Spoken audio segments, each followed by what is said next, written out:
이 시간 우리가 함께 은혜 받을 말씀을 봉독하도록 하겠습니다. 빌립보서 1장 1절에서 11절까지의 말씀입니다.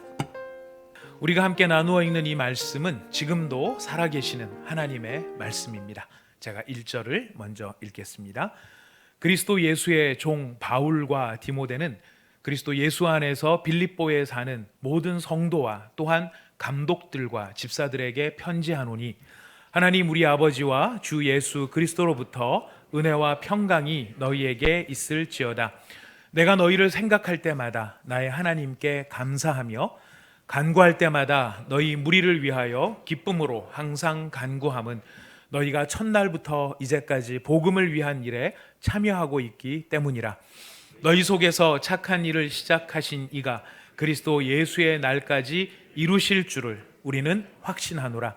내가 너희 무리를 위하여 이와 같이 생각하는 것이 마땅하니 이는 너희가 내 마음에 있음이며 너희 나의 매임과 복음을 변명함과 확증함에 너희가 다 나와 함께 은혜에 참여한 자가 됨이라. 내가 예수 그리스도의 심장으로 너희 무리를 얼마나 사모하는지 하나님이 내 증인이시니라.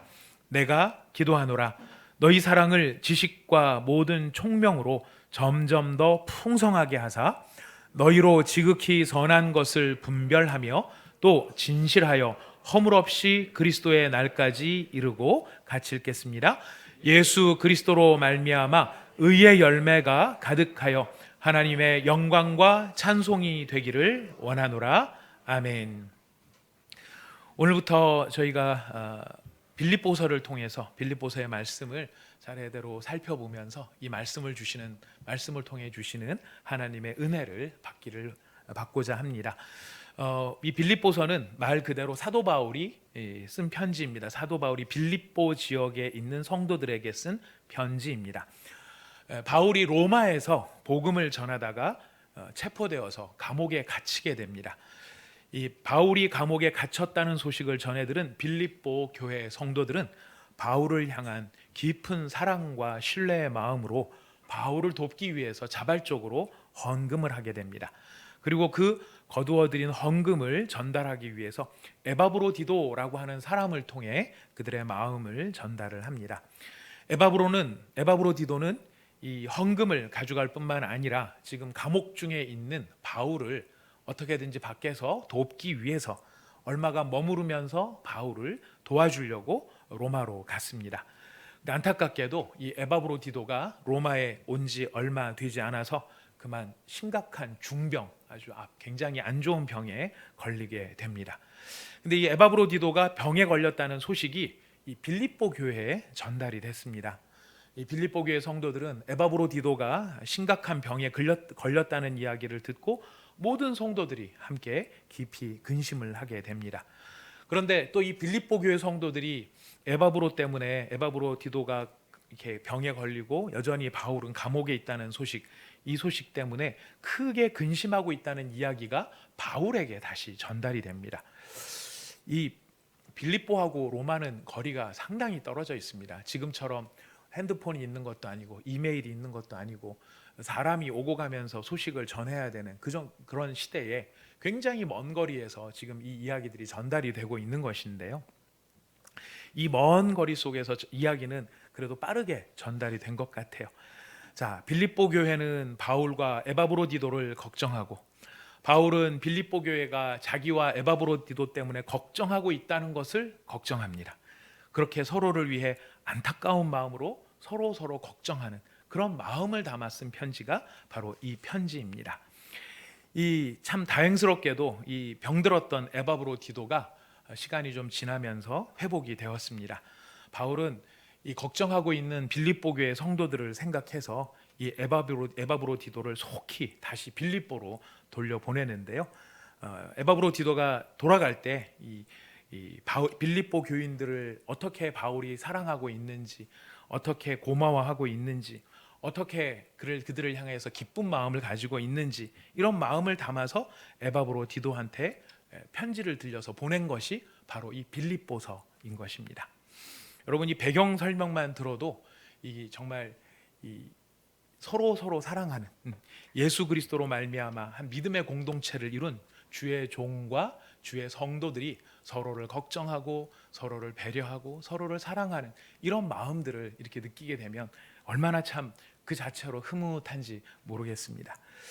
이 말씀을 준비를 하면서 빌립보서를 여러 번 읽고 있습니다만은 이 빌립보서 참 그 예수 그리스도 안에서 서로 사랑한다는 것, 교회가 또 성도가 성도를, 또 성도와 주의 종이 서로를 사랑한다는 것이 얼마나 아름다운 일인가라고 하는 것을 느낄 수 있게 하는 것이 빌립보서입니다.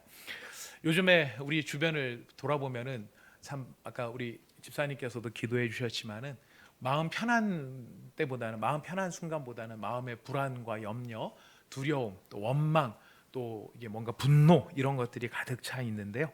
여러분 이럴 때 여러분들께서도 한번 빌립보서를 찬찬히 읽어 보시면서 그 안에 담겨져 있는 세상이 어떤 상황이 벌어진다 할지라도 주의 몸된 교회 안에서 일어나고 있는 성령의 아름다운 사랑의 역사가 어떠한지를 우리가 느껴본다면 우리의 마음속에 바로 이 빌립보 교회가 느꼈던 사랑과 감사와 기쁨이 우리에게도 흘러 넘치리라고 생각합니다.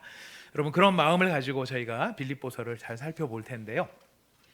먼저 빌립보서 1장 1절은 이렇게 시작을 합니다.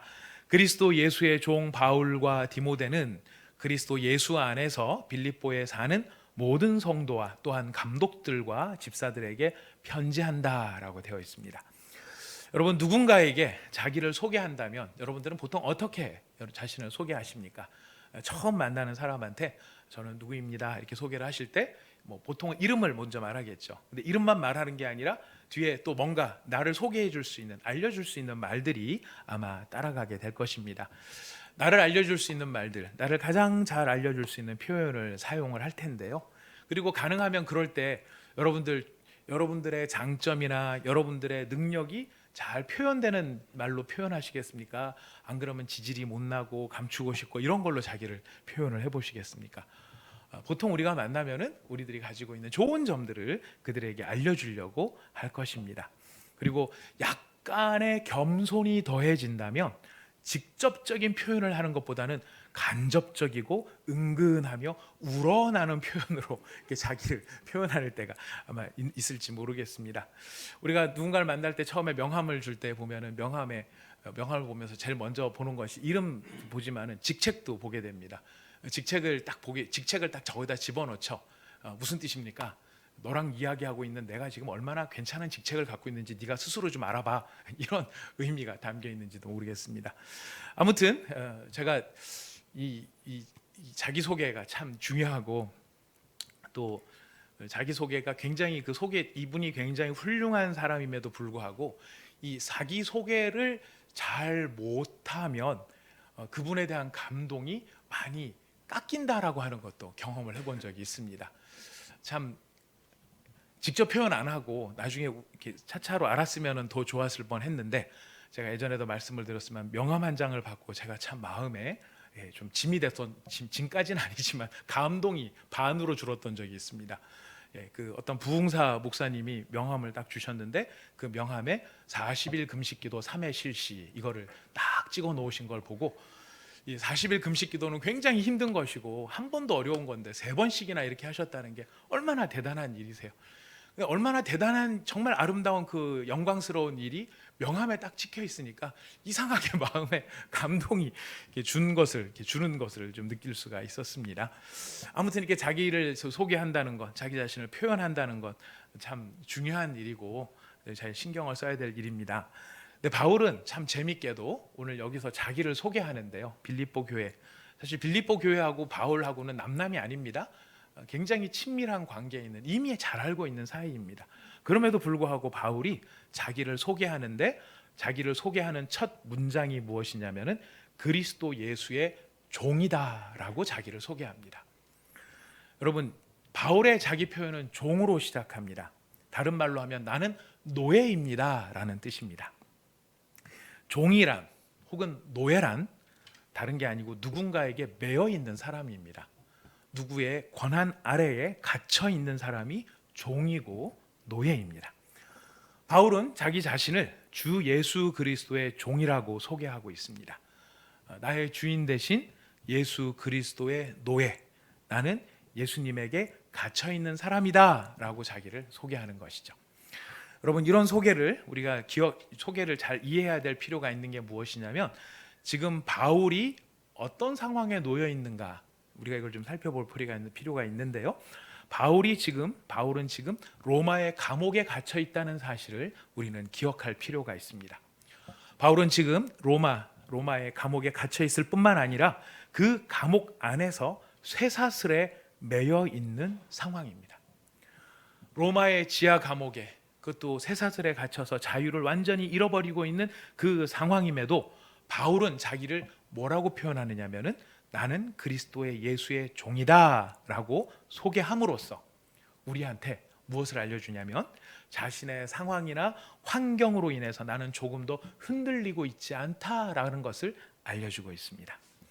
바울은 자신이 예수 그리스도께 속한 사람이다, 이것을 이렇게 표현합니다. 빌립보서, 여러분 찾으신 성경 빌립보서 3장 12절 말씀, 한번 같이 읽어보겠습니다. 빌립보서 3장 12절 말씀입니다. 함께 읽어보겠습니다. 시작.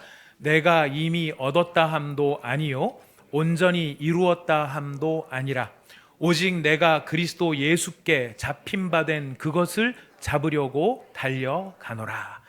바울은 지금 자기가 누구에게 잡혀 있다고 말을 하고 있습니까? 예수 그리스도께 잡혀 있다. 예수 그리스도께 잡혀 있다라고 이야기합니다. 실제 바울은 감옥에 잡혀 있는 사람입니다. 그리고 쇠사슬에 매어 있는 사람입니다. 그럼에도 불구하고 바울은 절대로 내가 그 쇠사슬에 매어 있다고 생각하지 않고 있는 것이죠. 바울은 사실 전과자입니다. 보통 전과자가 아니고요. 그쪽 업계에서는 별이 많을수록 권위가 있는 사람이라면서요. 그래서 별이 1개 있는 사람보다 5개 있는 사람, 5개 있는 사람보다 10개 있는 사람이 권위가 있는 사람이라고 하는데, 바울은요, 그렇게 따지면 별이 꽤 많은 사람입니다.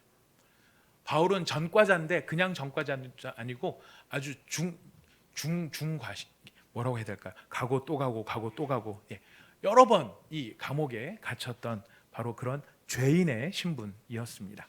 자, 그럼에도 불구하고 지금 바울은 이게 자기 자신을 이렇게 전과를 많이 저지른, 전과가 많은, 감옥에 많이 들락날락했던 그런 사람으로서 자기를 이해하지 않죠.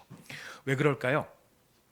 사실 본인의 뜻은 아니었겠죠. 바울이 이 감옥에 가는 것은 본인의 뜻은 아니고 아니었음에도 불구하고 이상하게 가는 곳마다 그 지역에 감옥에 갇히는 일이 참 자주 있었습니다.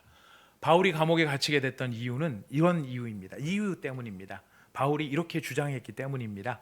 오직 이스라엘의 하나님만이 유일하신 하나님이시다. 그리고 인간은 죄인이기 때문에 자기 스스로의 힘으로는 그 죄로부터 벗어날 수 없다. 그리고 인간은 하나님의 진노를 받아 죽을 수밖에 없는 것이고, 내가 받아야 할 하나님의 모든 진노를 예수님께서 십자가에서 피 흘려 죽으심으로 모두 담당하셨다. 그리고 그 예수님이 죽음에서 부활하시고 승천하셨다.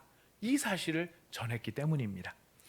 바울은 얘기합니다. 예수님만이 유일한 참된 구원자이시고 그를 믿는 자는 반드시 구원을 얻게 되며, 예수님이 부활하신 것처럼 예수님을 믿는 자, 예수님 안에 있는 자는 죽어도 다시 살아난다는 바로 그런 복음을 전했기 때문입니다. 그런 복음을 전했는데 그 복음 때문에 감옥에 간 것이죠. 사람을 죽인 것도 아니고 거짓말을 한 것도 아닙니다. 감옥에 들어갈 전혀 마땅한 이유가 아님에도 불구하고 감옥에 갇히고 쇠사슬에 매어 있다. 참 얼마나 기가 막힌 상황이고 억울한 마음이 들었을지 모릅니다. 여러분, 우리는 억울한 거를 못 견딥니다. 우리 자신의 모습을 보면은요, 저도 그렇지만은요, 내가 한 이야기, 내가 한 대로 그대로 얘기 안 전달되고 전달하는 사람이 살짝 얘기를 바꿔서 전달을 해서 들은 사람이 뭔가 크게 오해가 생겨가지고 이것이 다시 나한테 돌아오면 우리는 그 억울한 말 한마디조차도 참지 못해서 부르르 떨게 되고요, 부글부글 끓게 되고요, 하늘나라 달나라까지도 갔다 오고 막 이런 현상들이 막 생기게 됩니다. 우리는 작은 억울함도 사실은 잘 못 참아요. 그리고 내가 당하지 않아야 될 부당한 일을 당했다라고 생각하면 그게 우리 마음에 트라우마가 돼서 두고두고 그것을 뼈에 새겨놓고 마음에 새겨놓고 용서하지를 않습니다. 이게 보통 우리들이 가지고 있는 마음이에요. 근데 참 놀랍게도 바울은 자신이 감옥에까지, 그냥 억울한 소리를 듣는 정도가 아니고 감옥에까지 갇혀서 쇠사슬에 매여 있는 이 기가 막힌 상황, 이 억울한 상황, 그 억울한 상황, 그러나 이 억울한 상황임에도 불구하고 바울은 그 상황 앞에서 지금 뭐라고 이야기하고 있느냐면은, 나는 쇠사슬에 매인 사람이나 감옥에 매인 자가 아니라 나는 예수 그리스도 안에 갇혀 있는 사람이다라고 설명하고 있는 것입니다.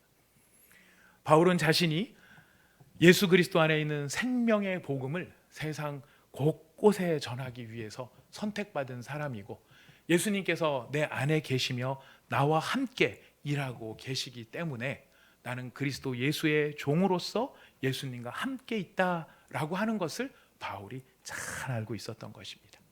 그래서 바울은 다시 한번 말씀드리지만, 나는 예수 안에 갇혀 있는 사람, 나는 육신의 감옥에 갇혀 있는 것이 아니라 예수 안에 갇혀 있는 사람, 쇠사슬이 나를 얽어매고 있는 사람이 아니라 예수의 사랑의 줄이 나를 끌고 와서 나를 사로잡고 있는 사람이라고 하는 것을 이야기하는 것이죠. 여러분, 바울이 감옥에 갇히고 쇠사슬에 매여 있다, 매여 있는 자신의, 바울이 감옥에 갇혀 있고 쇠사슬에 매여 있는 자신의 상황, 이 상황 속에서 그럼에도 불구하고 내가 그리스도 예수의 종이다라고 소개하는 것, 다시 말하면 나는 예수님 안에 갇혀 있고 예수의 사랑의 줄에 매여 있다고 스스로 소개하는 것이, 그렇다면 지금 오늘 우리한테는 무슨 의미가 있는 것일까요? 바울이 나는 그리스도 예수의 종이다, 로마의 감옥에 갇혀 있으면서 나는 그리스도 예수의 종이다라고 하고 있는 이 말을 통해서 하나님께서는 나에게, 우리에게 무슨 이야기를, 무슨 교훈을 전달해 주고 싶으신 것일까요? 여러분, 아까도 말씀드렸습니다만 우리도 우리 자신을 많이 소개할 수 있습니다. 근데 여러분도 바울처럼 여러분을 나는 그리스도 예수의 종입니다라고 고백할 수 있는 분들이십니까? 250분이 넘는 분들께서 아멘 해주셨습니다. 진심으로 감사드립니다. 우리가 예수님을 나의 주, 나의 하나님으로 믿고 영접했다면요, 우리는 바울처럼 모두 예수 그리스도의 종이 된 사람들입니다. 우리가 그렇게 예수 그리스도의 종이 된 사람이라면 우리가 반드시 기억해야 될 것이 있습니다. 그것이 무엇이냐면요, 지금 내가 살아가고 있는 삶의 환경과 상황이 전혀 내가 원하는 모습이 아닌 곳에 내가 있을 수도 있습니다. 나는 이런 상황에 살고 싶고, 나는 이런 환경에 있고 싶고, 나는 이런 사람들 속에서 같이 함께 즐겁고 행복하게 지내고 싶은데, 그러나 막상 내가 처해 있는 상황은 내가 원하는 모습이 아닌, 특별히 이것이 사람과의 관계에서는 기쁨으로 내가 누군가와 함께 지내는 게 아니라 마지못해 억지로 어쩔 수 없이 관계를 맺고 유지하고 살아가고 있는 상황일 수도 있습니다. 그래서 우리는 그런 상황들 때문에 그 상황을 어떻게 느끼냐면, 나는 여기 지금 속박되어 있어, 나는 지금 여기 갇혀 있어, 나는 지금 여기 매여 있어. 그래서 내가 행복할 수 있다면, 행복해지려면 하루속히 여기로부터 벗어나야만 돼, 난 이곳으로부터 내가 지금 어떻게든지 놓여야 돼 라고 하는, 정말 그런 생각이 하루에도 수십 번 수백 번 드는 그런 상황 속에 이렇게 놓여 있을 수가 있다는 것이에요. 그런 상황은요, 모든 인간, 사람이 살아가는 모든 관계에선 다 있을 수 있습니다. 직장에서도 그럴 수 있어요. 직장에서 있는 만나는 사람들은 내가 뽑은 사람들이 아니죠. 사장님이 뽑은 사람들입니다. 사장님이 뽑은 사람들을 내가 같이 견뎌내려고 하면 굉장히 힘들고 어려운 순간이 있을 때가 있어요.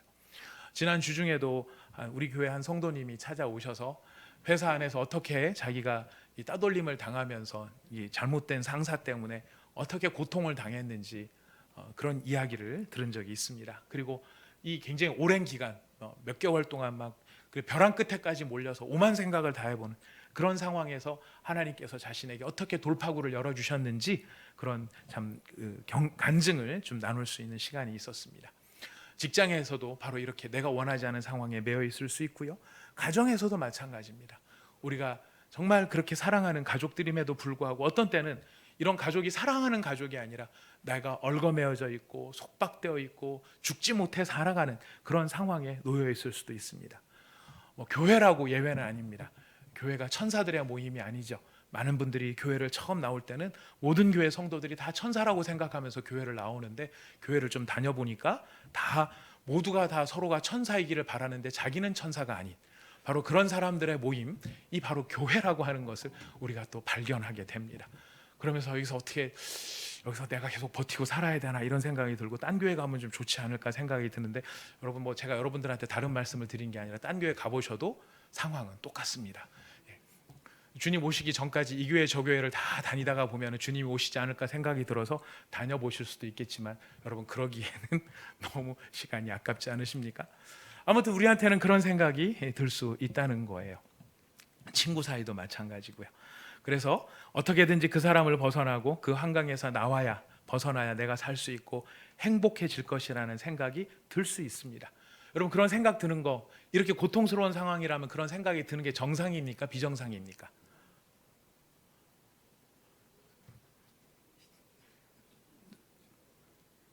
여러분들은 너무 항상 겸손하셔서 정상입니까? 비정상입니까? 좋은 일이, 그런 생각이 든다는 게 좋은 일입니까? 나쁜 일입니까? 사실은 정상이고 사실은 있을 수 있는 일입니다. 그런 환경에 우리가 갇혀 있다면 누구나 아마 그런 생각을 하지 않을 수 없을 것입니다.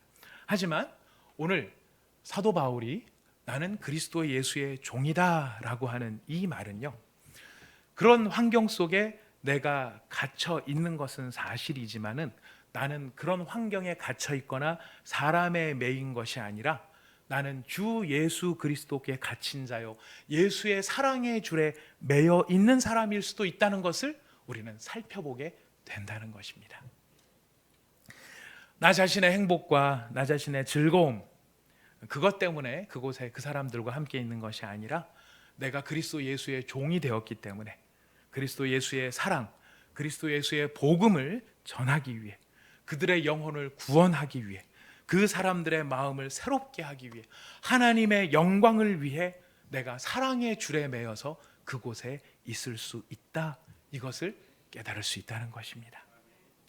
여러분 만약 그렇다면 우리가 똑같은 상황에도 불구하고 내가 사람에 매이고 환경에 갇혀 있는 게 아니라 예수께 갇혀 있고 예수의 사랑의 줄에 매인 사람이라는 것을 우리가 깨닫게 된다면, 여러분 그곳은요 더 이상 나를 가두고 나를 얽어매는 치욕스러운 감옥이 아니라 주 예수의 은혜와 사랑이 드러나는 하늘 영광이 나타나는 하나님의 성소가 될 수 있습니다. 그리고 그리스도 예수의 종으로 그것을 잘 감당하는 사람은 마침내 그 영광을 보게 될 것입니다. 여러분 그래서요 오늘 빌립보서 이 첫 말씀, 빌립보서 편지 여러분 읽으셨어요. 이 편지에 제일 첫 마디, 다른 어떤 이야기를 하기도 전에 바울이 빌립보 성도들한테 지금 스스로를 설명하고 있는 바로 그 대목, 그것이 무엇이냐면 나는 그리스도 예수의 종이다. 달리 말하면 나는 누구에게 갇혀 있다고요? 예수에게 갇혀 있고, 나는 어디에 매여 있다고요? 예수 그리스도의 사랑의 줄에 매여 있다라는 것입니다. 여러분 이것을 깨닫는다는 것이 얼마나 중요하냐면, 이 사도 바울이 옥에 갇히고 감옥에 갇혀 있는 것처럼요, 우리 한국 교회 선교사의 선교 역사의 초창기 역사를 보면은 참 그런 눈물 나는 선교사님들의 열전이 많이 있습니다. 여러분 아마 그 합정역에 있는 외국인 묘지, 양화진이라고 알려진 외국인 묘지를 아마 많이들 가보셨을 겁니다. 거기에 가보시면은요, 그 큰 비석으로 되어져 있는 이게 선교사님들의 이 묘지들도 있지만, 저쪽 구석에 가보면은 한 30여 기의 이 아주 분봉이 작은 아주 조만한 무덤들이 한 30개 정도가 몰려 있는 곳이 있습니다. 그 무덤은 무슨 무덤이냐면은 선교사님들의 아기들의 무덤이에요. 그래서 그 무덤에 있는 비석을 보면 태어난 지 1년, 태어난 지 6개월, 태어나서 3일도 안 돼서 죽은 아이들이 거기에 묻혀 있는 것을 보게 돼요. 여러분, 우리나라가 지금은 코로나 상황 속에서 방역의 모범 국가라고 이게 세상 사람들도 많이 칭찬을 하고 우리들도 거기에 대해서 자부심을 많이 갖고 있습니다만은 그것은 요즘 이야기고요. 1900년대 초창기에 우리나라는 아프리카보다 더 위험한 나라가 우리나라였어요. 너무너무 위험해서 선교사님들이 오셨다가 선교 사역을 제대로 감당도 못 해보고 우리나라가 가지고 있는 풍토병 때문에 일찍 돌아가신 선교사님들이 굉장히 많이 계십니다. 그 선교사님들의 이 열전에 보면은 무슨 얘기가 나오냐면 이제 지방으로 선교를 갑니다. 전도를 위해서, 복음 전도를 위해서 선교를 가면 이제 지방에서 일하는 농부들이죠. 그 당시에 우리 농부들이 뭐 지금처럼 잘 배우고 근사한 옷을 입는 게 아니라 옛날 사진들 보면 다 아시겠지만 입는 것도 허름하고 사는 것 자체가 너무 척박해요.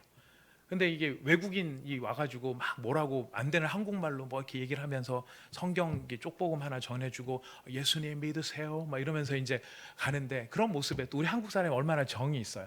정이 있으니까 이제 그냥은 못 돌려보내니까 선교사님한테 물이라도 한 그릇, 뭐 대접할 만한 것은 없고 물이라도 한 그릇 대접하려고 이렇게 물을 한 그릇 떠서 이렇게 줍니다. 근데 주는데 이 아기를 선교사님 편지에 그대로 나와 있어요. 아기를 안고 있는 그 아주머니가 아기를 안고 있는데 아기가 위에서 설사를 한 거예요. 그 아줌마 등에 엎혀가지고 설사를 한 거예요. 설사를 하는데 그 아줌마가 그걸 어떻게 처리하냐면은 손으로 애 엉덩이를 쓱쓱 닦더니 그거를 지푸라기에다 몇 번 닦고 자기 옷에다가 쓱쓱 닦고 그 손으로 대접에다가 물을 떠가지고 이렇게 주는데 손가락이 물 속에 요만큼 잠겨 있는 거예요. 여러분, 그 물 마셔야 될까요? 안 마셔야 될까요? 그 물 마셔야 되겠습니까? 안 마셔야 되겠습니까? 여러분 같으면 드시겠습니까? 안 드시겠습니까? 거기서 저 그 물 못 마셔요 하고 그냥 내놨으면 참 어려웠겠죠. 선교사님께서 이 모든 상황을 다 내 눈앞에서 펼쳐진 그 상황을 보고 그 물을 받아서 고맙다 그러면서 마세요. 어떻게 됐을까요? 장티푸스에 걸려가지고 죽다 살아나신 거예요. 이게 우리나라의 선교 현실이었어요. 그 선교 현실에 내가 여기 와가지고 거기 선교사님들 보면 굉장히 특출하신 분들이 많이 계셨거든요. 캠브리지 뭐 출신이라든가 옥스퍼드 출신도 있으시고 미국에서도 오신 선교사님들 가운데서 굉장히 공부 열심히 하신 거기서 얼마든지 행복하게 사실 수 있는 분들인데 그분이 주님의 부르심에 순종해서 지금 한국에 온 거죠. 근데 한국에 와서 하나님의 복음을 열심히 전하는데 복음을 전하면 하나님이 어떻게 해주셔야 될까요? 보호해 주시고 지켜주시고 그렇게 해야 될 것 같은데 그러나 현실은 어때요? 한국에서 태어난 아기가 자기 품에서 이틀도 못 돼서 숨을 거두는 거예요. 조금 크는 듯 하다가 애가 설사병에 걸려서 죽는 거예요. 자기 남편이 죽어나가고 자기 부인이 죽어나갑니다. 여러분, 우리가 저 같으면 그런 상황에서 하나님, 제가 지금 제일 하려고 온 게 아니고 하나님이 복음을 전하라고 해서 여기까지 왔는데 그러면 하나님께서 이 모든 상황에 최소한의 안전장치는 주님이 지켜주셔야 하는 것 아닙니까? 그리고 자기 남편이 죽어가고 아내가 죽어가고 아기가 죽어간 그 한국 땅 생각만 하면 무슨 생각이 들겠어요? 참 뒤도 돌아보고 싶지 않은 그런 생각이 들 것입니다. 어제 그 동아일보 신문인가에 보니까 캐나다 노병의 이야기가 나오더라고요. 한국 전쟁에 와서 이 참전했던 캐나다 노병인데 한국 전쟁의 기억이 얼마나 참혹한지 40년 동안 한국은 떠올리기도 싫었다 그러더라고요. 너무너무 참혹하고 자기가 죽을 것 같았기 때문에 한국 그러면 아예 그냥 치를 떨었다고 해요. 그런데 이제 나중에 한국이 번영한 것을 보고 이제 여러 가지 면에서 회한을 느끼는 그런 기사가 나왔는데 아마 그런 마음이 정상일 거예요. 자, 그런데도 불구하고 우리는 잘 알고 있어요. 그런 상황에도 그 선교사님들이 거기를 떠나지 않냐고 그 자리를 지켜요. 어떤 마음이었을까요? 사도 바울과 똑같은 마음이었던 거죠. 내가 지금 이 척박한 한국이라고 하는 이 절대로 발전할 수 없고 전 세계에서 가장 못 살고 앞으로도 100년이 지나도 여전히 못 살 그런 미개한 나라, 이런 나라의 고마움도 알지 못하는 저 어리석은 백성들, 이 백성들한테 복음을 전하겠다는 그 상황에 갇혀 있고 그 환경에 갇혀 있는, 그 환경과 상황에 갇혀 있는 그것으로 본 것이 아니라 선교사님들이 뭐라고 고백을 합니까? 나는 지금 주님의 사랑에 갇혀 있습니다. 나를 이곳에 매이게 하고 있는 것은 내가 감옥에 갇히듯이 쇠사슬에 갇히듯이 갇혀 있는 것이 아니라 나는 주의 사랑의 줄에 매여 이곳에 주와 함께 있습니다.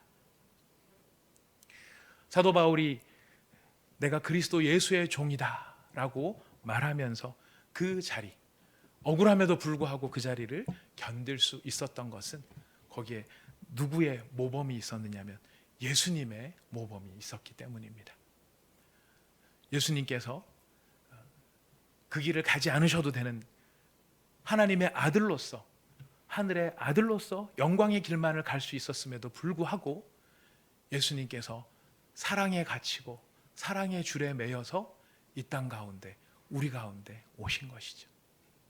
그것을 가장 크게 체험한 사람 중에 한 사람이 바울입니다. 내가 어떤 모습일 때 예수님이 나에게 찾아오셨는지를 눈물로서 경험한 사람이 바울입니다. 그러니 바울이 로마의 지하 감옥, 로마의 쇠사슬 거기에 매여 있음에도 불구하고 나는 감옥에 매인 사람이 아니고 나는 쇠사슬에 매인 사람이 아니라 나는 예수께 갇힌 사람, 예수의 사랑의 줄에 매인 사람. 그래서 그 자리를 견뎌낼 수 있었던 것이죠. 여러분의 삶의 자리는 어떠합니까? 여러분 지금 처해 있는 삶의 상황, 바로 그 상황 속에서 내가 이 사람만 없으면 내가 행복할 텐데, 내가 이 환경만 아니라면 내가 정말 하늘을 날아갈 텐데, 내가 정말 이 여건만 아니라면 정말 좋을 텐데, 그러나 나는 지금 감옥에 갇혀 있고 나는 사람에 묶여 있어, 이런 마음이 우리 가운데 있을지도 모릅니다. 그러나 여러분 기억하십시오. 오늘 하나님께서는 이 사도 바울의 이야기, 나는 그리스도 예수의 종이다 라고 하는 이 말 속에서 바로 그가 갖고 있는 고백, 어떤 고백이죠? 뭐에 갇혀 있는 게 아니죠?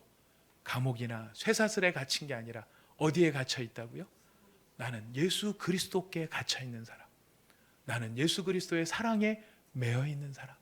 바로 그 사람이 누구입니까? 바로 그 사람이 누구입니까? 그리스도 예수의 종 누구입니까? 김은수, 너 혼자 가라 이건가요? 너 혼자 가고 우리는 볼게 이건가요? 아니죠. 그리스도 예수의 종 누구이십니까?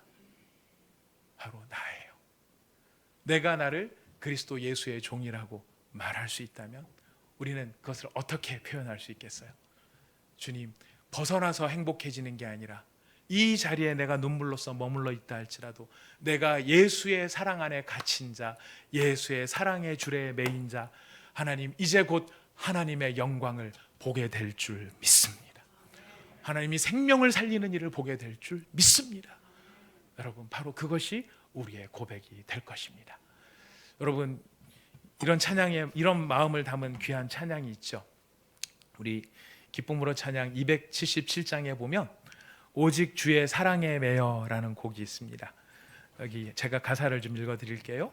오직 주의 사랑에 매여 내 영 기뻐 노래합니다. 이 소망의 언덕 기쁨의 땅에서 주께 사랑드립니다. 주께서 주신 모든 은혜 나는 말할 수 없네. 내 영혼 즐거이 주 따르렵니다. 주께 내 삶 드립니다. 이 가사와 음악의 분위기는 굉장히 좀 잔잔하고 좋습니다. 하지만 실제 이 내용이 여러분 바울의 간증이고 또 어쩜 우리의 간증이 여기에 담겨 있을 수도 있어요. 여기가 노래가 밝다고 해서 밝은 게 아니죠. 그럼에도 불구하고 어떻게 그 눈물 나는 그 삶의 자리를 기쁨으로 노래한다고 이야기할 수 있을까요?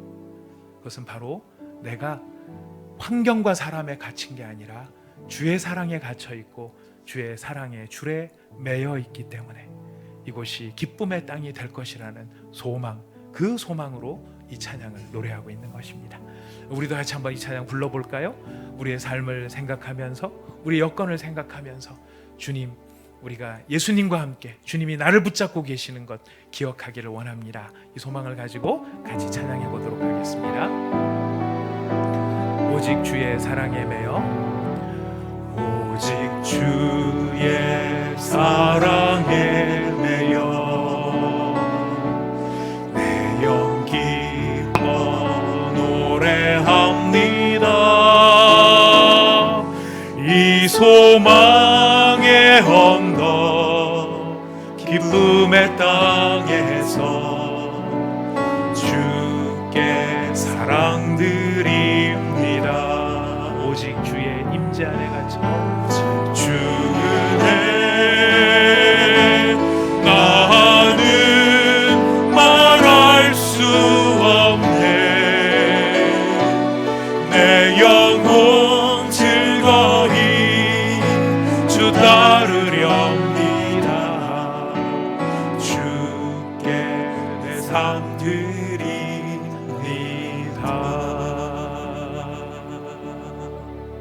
이 시간 우리가 주님 앞에 말씀을 생각하면서 기도하기를 원합니다. 여러분, 어쩌면은 우리의 삶 속에서 이런 이야기들이 참 많이 있을 수도 있을 거라고 생각합니다.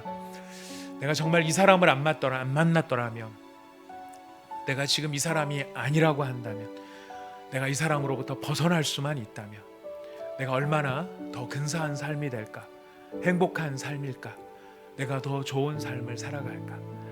내가 이 환경만 아니라면, 이 여건만 아니라면, 할 수만 있다면, 이곳에서 벗어날 수만 있다면 내가 정말 더 훨씬 살만할 텐데, 여러분, 우리가 이런 환경에 놓일 수 있을 것입니다. 벗어나고 싶은 마음 인지상정이겠죠. 그러나 오늘 바울은 이야기합니다. 나는 그리스도 예수의 종입니다. 로마의 감옥 한가운데서 바울의 외침입니다. 그 쇠사슬에 묶여있는 자의 외침입니다. 나는 그리스도 예수의 종입니다. 나는 육신의 감옥에, 육신의 쇠사슬에 매여 있는 자가 아니라 나는 그리스도께 갇혀 있는 자요, 난 그리스도의 사랑의 줄에 매여 있는 자입니다. 그래서 나는 이곳을 견딜 수 있습니다. 나는 이곳에 소망을 갖게 됩니다. 이곳에서 주께서 하실 영광의, 하늘나라의 영광의 날이 임할 것이고, 이곳에서 구원의 복음이 선포될 것인 것을 나는 기대하고 있습니다. 우리 이런 바울의 마음, 주님, 이 마음이 저의 마음이요 저의 고백이 되기를 원합니다. 하나님, 성령님, 저를 도와주십시오. 저를 깨닫게 해주시고 이 자리와 이 상황을 예수님의 사랑 안에서 우리가 넉넉히 감당할 수 있도록 우리에게 능력과 은혜를 더하여 주옵소서. 우리 같이 한번 기도하도록 하겠습니다. 다 함께 기도합시다. 하나님 아버지, 참으로 감사합니다.